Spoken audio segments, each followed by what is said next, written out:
मुज़ाकरात की आड़ में एक मरतबा फिर ईरान पर बड़े हमले की तैयारियां मुकम्मल। अमेरिका ने 3 जंगी बहरी जहाज़ ईरान की जानिब रवाना कर दिए और किसी भी वक्त ईरान पर दोबारा हमला किया जा सकता है। इस सारी सूरत-हाल के बारे में अज़हर अली खान से बात करते हैं। अज़हर भाई, मुज़ाकरात चल रहे हैं, कभी अमेरिका कहता है कहीं दोहा में हो रहे हैं मुज़ाकरात, कभी कहीं हो रहे हैं। हम ईरान के साथ मुज़ाकरात करेंगे, बातचीत हो रही है, लेकिन दरमियान में कोई धमकियाँ भी दे देता है ट्रंप। उसके बाद अब कुछ 3 जंगी बहरी जहाज़ रवाना किए हैं ईरान की जानिब, जिसमें एक बहरी बेड़ा भी मौजूद है। जी। क्या कोई बड़ा हमला करने की तैयारी की जा रही है? डोनाल्ड ट्रंप जो हैं वो बहुत सारे ज़ावियों से इस चीज़ को देख रहे हैं कि अगर मुज़ाकरात उस डगर पे नहीं जाते जिस पे वो सोच रहे हैं तो ईरान के साथ क्या किया जाए। तो उनके मुशीर उनको बता रहे थे कि आप जो है वो फिर हमला कीजिएगा, एक बड़ा हमला कीजिएगा और इस बार शायद ज़मीनी हमला भी प्लान किया जा सकता है। तो ये इन्होंने 3 जहाज़ जो हैं सैन डियागो के पोर्ट से, नेवल पोर्ट से वहाँ से रवाना किए हैं अमेरिका से, और ये अब आधा रास्ता क्रॉस कर चुके हैं। थोड़े अरसे में, थोड़े दिनों में पहुँचने वाले हैं ईरान के करीब। ये मशरिक़ वस्ता में तैनात करने के लिए भेजे गए हैं। इसके बारे में ऑफिशियली तो कुछ बहुत ज़्यादा सेंटकॉम ने नहीं बताया, लेकिन अंदाज़ा ही होता है कि इसमें 2 एम्फीबियस शिप्स हैं और एक छोटा बहरी बेड़ा है। अच्छा, छोटा जो बहरी बेड़ा है उस पे तो हेलीकॉप्टर्स वगैरह होते हैं और वहाँ से उड़ान भर सकते हैं, और ड्रोन्स वगैरह भी उड़ान भर जी, सकते वहाँ हैं से वहाँ कर सकते हैं। और ये जो एम्फीबियस शिप्स होते हैं ना आदिल भाई, ये होते हैं बुनियादी तौर पे ऐसे जहाज़ जिन पे तकरीबन 2500 से 4000 फ़ौजी सवार होते हैं।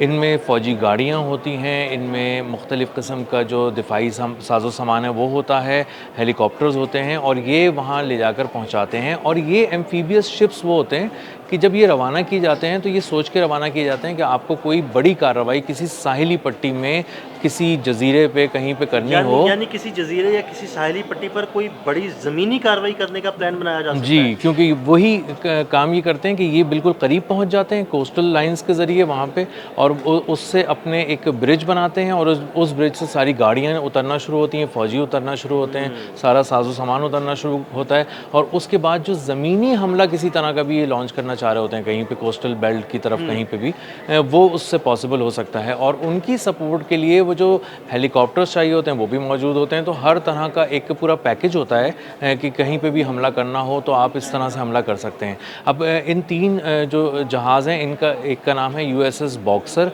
ये एक छोटा बहरी बेड़ा है, और वो छोटा बहरी बेड़ा भी अमेरिका का एक बहुत बड़ा बहरी एक बेड़ा। अच्छा खासा बड़ा बहरी जी। बेड़ा ही तस्वर करें उसे। जी, बिल्कुल। और ये जो 2 एम्फीबियस शिप्स हैं उनमें एक का नाम है यूएसएस पोर्टलैंड और दूसरे का नाम है यूएसएस कॉमस्टॉक। सही। तो ये 3 जहाज़ अब कुछ दिनों के बाद पहुंचने वाले हैं, और ईरान के पास एक मिलिट्री बिल्डअप करने जा रहा है अमेरिका बहुत बड़ा, और उसके ऑलरेडी बड़े बहरी बेड़े भी मौजूद हैं, वॉरशिप्स भी मौजूद हैं, फ़ौजी भी मौजूद हैं।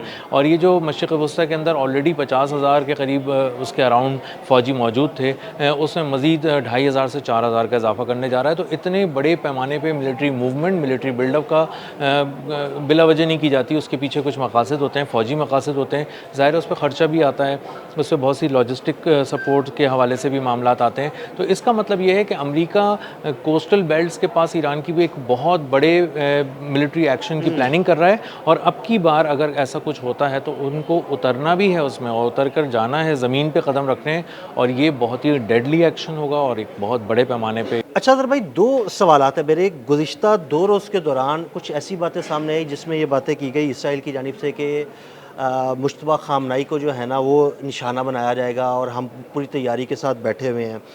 दूसरा मेरा सवाल ये है कि क्या गुज़िश्ता 3 माह के दौरान जिस तरह ईरान ने रिटेलिएट किया, अमेरिका और इसराइल को निशाना बनाया, तो उस सारे नुकसान के बावजूद दोबारा अमेरिका कोई ऐसी हमाकत करेगा? हो सकता है कि अमेरिका ऐसी हिमाकत ना करे, लेकिन ये मुमकिन ज़रूर है कि ये इसराइल को ज़रूर शह दे सकता है। और इसराइल ने एक ऑपरेशन की तैयारी की है, और उस ऑपरेशन को नाम भी दे दिया है ऑपरेशन ब्लू एंड वाइट।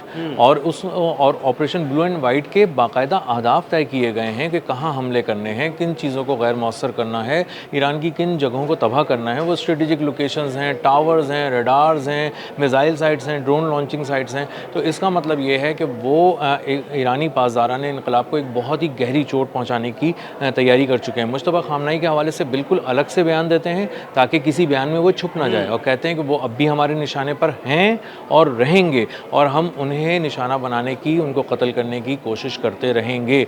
और ये इसमें बहुत ही दिलचस्प बात भी है, हौलनाक बात भी है कि जो अगली गवर्नमेंट मुमकिन तौर पे हो सकती है, अगर नेतन्याहू को आप माइनस कर दें उसमें से, तो वो गवर्नमेंट के जो लोग हैं वो भी यही कह रहे हैं कि हमारा भी निशाना मुस्तफ़ा ख़ामनेई और रिजीम ही होगा। यानी उनकी जो पॉलिसी है वो सेम है। जी। अगर आगे हुकूमत नेतन्याहू की नहीं रहती, किसी और की हुकूमत आती है, तो पॉलिसी उनकी भी यही रहेगी। जी बिल्कुल, यकसू हैं बिल्कुल वो कि गज़ा में कत्लेआम नहीं रोकना, ईरान को निशाना बनाते रहना है, और लबनान में जहाँ तक हमारे कदम पहुँच चुके हैं वहाँ से हमें वापस नहीं लेके आने। एक बहुत खूबसूरत मुल्क है, बड़ा मज़े का मुल्क है, नेतन्याहू कह रहा है लबनान, और हम उसको नहीं छोड़ सकते। और वहाँ पे ये लोग चाहते हैं कि आबादकारी शुरू करें, उसको यहूदी देश में तब्दील करना शुरू करें। अब महज ये मिलिट्री एक्शन नहीं है, अब ये पूरी पूरी ज़मीन छीन के उसकी शनाख्त को तब्दील कर देने का एक एक्शन है।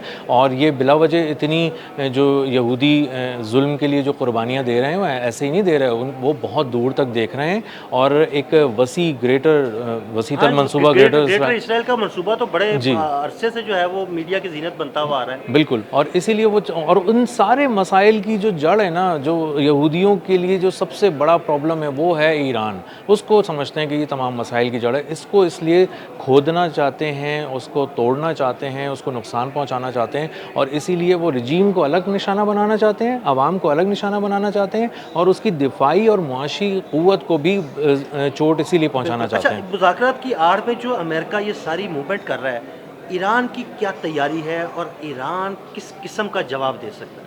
अदील भाई, ईरान ना पहले से ज़्यादा मजबूत हो चुका है, और उसका जो एक्सपीरियंस है ना वो अब 100 साल का हो चुका है जंग का। क्योंकि इन्होंने क्या किया है, इन्होंने पिछले 4 माह में ईरान को जो नहीं जानता था ईरान, वो भी सिखा दिया है। तो ईरान अब अकेले से उसको अमेरिका से नहीं निमटना, उसको अब इसराइल से निमटना भी आता है, और मशरिक़ वस्ता से भी अगर कोई दोस्त आ जाता है तो 4-5 मुल्कों के साथ एक साथ वो लड़ सकता है। उसके पास टेक्नोलॉजी है, बिल्कुल आ गई है, बनाई है, जो किसी से ली है, कुछ भी की है, लेकिन मौजूद है, उसके मौजूद है। खौफनाक टेक्नोलॉजी है, जदीद तरीन टेक्नोलॉजी है। देखें ना, ऐसी टेक्नोलॉजी के फ़िज़ाओं में अमेरिकन जंगी जहाज़, अमेरिकन ड्रोन्स वो आते हैं और गायब हो जाते हैं। बिल्कुल। और अदील भाई, हमने एक पिछले व्लॉग में डिस्कस किया था कि अब तो ईरान इस हद तक जदीद हो चुका है, जद्दत ला चुका है अपने तमाम सर्वेलेंस के निज़ाम में, कि जो तैयारा किसी भी एयरपोर्ट से उड़ान भर रहा होता है, वो पता लगता है कि भाई ये कहाँ से उड़ा है, कौन सा तैयारा है, इसकी स्पीड कितनी है, इसका रुख क्या है, और ये क्या करने जा रहा है। जी, और इसीलिए ईरान अब सिर्फ निशाना उसको नहीं बनाता, अपनी पसंद की जगह पे निशाना बनाता है। थोड़ा दूर मारना है, थोड़ा करीब लाके मारना है,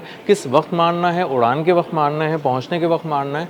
तो ईरान के पास वो तमाम सेटेलाइट की बहुत ही 4K वीडियोज़ हैं, मतलब 4K क्वालिटी को वो इंजॉय कर रहे हैं इस वक्त। तो वो बहुत ही प्रिसाइजली हमला करने की सलाहियत रखता है ईरान। और इसराइल, अमेरिका, आपनाए हुर्मुज़, मशरिक़ वस्ता, जॉर्डन, ये सारे जो जितने महाज़ हैं एक साथ इन पे लड़ चुका है, और पहले से ज़्यादा तैयारी के साथ बैठा हुआ है। ख़ास तौर पे जो खार्क जजीरे पे अब ये जो करने जा रहे हैं, मुमकिन तौर पे ये जो जहाज़ लेकर आ रहे हैं अपने, जिनका भी आपने शुरू में तस्करा भी किया है, ये वॉरशिप जब पहुँचेंगे तो ये मुमकिन तौर पर खार्क जो उनका जजीरा है उसको वहाँ पे कब्ज़ा करने की कोशिश कर रहे हैं, जो उसकी 90% जहाँ से तेल बरामदात होती हैं, जो उसकी ऑयल नर्व है ईरान की। तो उसके लिए उन्होंने वहाँ पर बहुत ही ज़बरदस्त तैयारी की हुई है। वहाँ पे पूरे पूरे स्क्वाड्स बिछाए हुए हैं, स्नाइपर्स वहाँ पे तैनात किए हुए हैं, वहाँ पे बहुत ही जदीद दिफाई निज़ाम लगा हुआ है। और खार्क जजीरे पर हमला करने के लिए अगर अमेरिका और इसराइल मिलकर भी आते हैं तो उनसे निपटने का एक बहुत ही मौसर प्लान बनाया हुआ है। और न सिर्फ उससे दिफा का प्लान बनाया हुआ है, बल्कि जो हमला करेंगे उनको समंदरों में अमेरिका को जवाब मिलेगा, और इसराइल के जो मैदान हैं, जो उसकी ज़मीन है, जो उसका शुमाली इलाका है, जो उसका तेल अवीव सेंट्रल जो इलाका है, ये सारे गर्म हो जाएंगे। दोबारा हम यहाँ पे तबाही देखेंगे, बर्बादी देखेंगे, मिज़ाइल, बैलिस्टिक हाइपरसोनिक मिज़ाइल गिरते हुए देखेंगे। और यहूदी जो जिस चीज़ से डर रहे हैं ना कि आने वाले दिनों में शायद ईरान इन पर हमला करेगा, तो ईरान फ़िलहाल तो हमला नहीं कर रहा, लेकिन अगर ईरान पर हमला किया गया और उसको ललकारा गया, ऑब्वियसली जवाब देगा, उड़ा कर रख देगा। बिल्कुल। बहुत शुक्रिया अज़हर भाई। अज़हर भाई ने बड़ी तफसील के साथ अमेरिका के इस खौफनाक मंसूबे से पर्दा उठाया। मज़ीद अपडेट्स के लिए हमें फॉलो करते रहें। अदील अहमद और अज़हर अली ख़ान को इजाज़त दीजिएगा। अल्लाह हाफ़िज़।